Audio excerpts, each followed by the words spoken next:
Patient शुरू से admit हुए। 2 पेशेंट में नीचे कर लो 8 पेशेंट की डेथ हुई है। 2 पेशेंट की रात को 3 बजे के करीब डेथ हुई और अभी वार्ड में हमारे पास 24 पेशेंट्स हैं। 24 पेशेंट में 3 से 4 पेशेंट 3 पेशेंट अभी वेंटिलेटर पे हैं और एक आध पेशेंट तो और एक्सपेक्टेड है कि हम वेंटिलेटर शिफ्ट कर सकते हैं। तो exact number actually time to time change होता रहता है according to the condition of the patient. तो अभी जो बाकी पेशेंट है अपन ये नहीं कह सकते वो भी आउट ऑफ डेंजर है। हमने शुरू में आपको बताया था कि जो 15 पेशेंट हैं वो 50% से ऊपर थे, उनमें से करीब 8 पेशेंट जैसा बताया आपकी डेथ हुई। बाकी पेशेंट जो वेंटिलेटर बहुत सीरियस हैं, परंतु जो कम परसेंटेज वाले हैं उनका मतलब ये नहीं है कि वो भी आउट ऑफ डेंजर है, क्योंकि कम परसेंटेज वाले पेशेंट में भी डीप बर्न्स रहते हैं और जब डीप बर्न्स रहते हैं तो हम कंटिन्यूसली ड्रेसिंग कर रहे हैं, उनको मॉनिटर कर रहे हैं। तो मॉनिटर करने के साथ साथ ही हमें ये पता लगता है कि आगे का क्या रहेगा, बट फिर भी पर्टिकुलर पॉइंट ऑफ टाइम पे हम ये नहीं कह सकते कि हाँ कभी पेशेंट बच जाएगा। बर्न के केस जो है नॉर्मल केस से काफ़ी डिफरेंट है। सर शिनाख्त कितने लोगों की नहीं हो पाएगी? शिनाख्त हमारे वहाँ जो बर्न वार्ड में जो भी पेशेंट है 32 वो तो हमने शिनाख्त वाले ही हैं। बाकी जो वहाँ शिनाख्त नहीं हुई थी इमरजेंसी में वो मेरे को उसका आइडिया नहीं। मेरे से जो कम बर्न है उनके लिए परिचित क्या उनसे मिल पाए अभी भी सबसे जरूरी है? नहीं, करीब ये हमने सभी पेशेंट से इंडिविजुअली बात की, इंडिविजुअली बात करके उनके परिजनों के नंबर लिए और उनके परिजनों के नंबर लेके जो भी परिजन यहाँ आए हैं उनको हमने पेशेंट के साथ में मिलवाया जरूर। और साथ में कोशिश ये भी कर रहे हैं कि थोड़े टाइम वो उनके साथ में रहें, खाने पीने और जो भी उनका ध्यान रखना, जो परिजन जो ध्यान रख सकते हैं वो उनका ध्यान रख रहे हैं। तो पेशेंट डेफिनेटली उनके साथ परिजन मिल रहे हैं उनसे। सर बर्न केसेज में जो है इन्फेक्शन का खतरा बेहद बना रहता है, किस तरीके से उसको मॉनिटर किया जाए इसका विशेष ध्यान?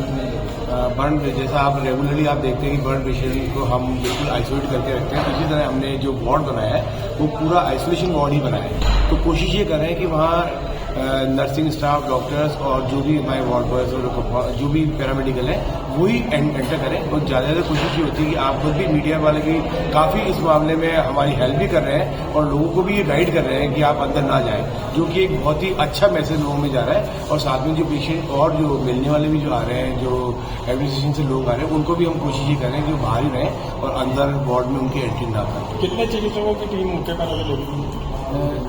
ये कहना तो मुश्किल है कि कितने चिकित्सकों की टीम लगी, परंतु हमारा पूरा डिपार्टमेंट प्लास्टिक सर्जरी का जो भी डिपार्टमेंट जितने सारे रेजिडेंट हैं, सारे कंसल्टेंट हैं वो लगे हुए हैं। जनरल सर्जरी डिपार्टमेंट जो है उनकी भी हेड जो है उन्होंने भी यहाँ कुछ 2 रेजिडेंट की ड्यूटी राउंड द क्लॉक लगाई है। साथ में एनेस्थीसिया के रेजिडेंट है वो भी साथ में हैं।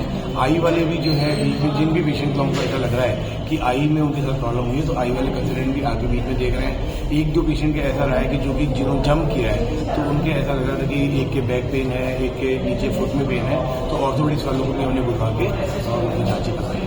सर कितने पेशेंट ऐसे हैं जो लगभग 70 से 80% तक जो है बर्न?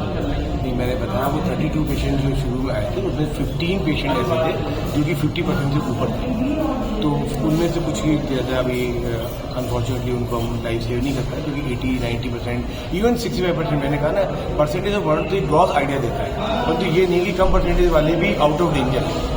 तो 50% से ऊपर तो डेफिनेटली 15 पेशेंट थे, परंतु साथ में जो कम परसेंटेज वाले हैं उनको भी हम रेगुलरली मॉनिटर कर रहे हैं और देख रहे हैं कि उनको बेहतर से बेहतर क्या हम कर सकते हैं, कैसे उनकी लाइफ को सेव कर सकते हैं।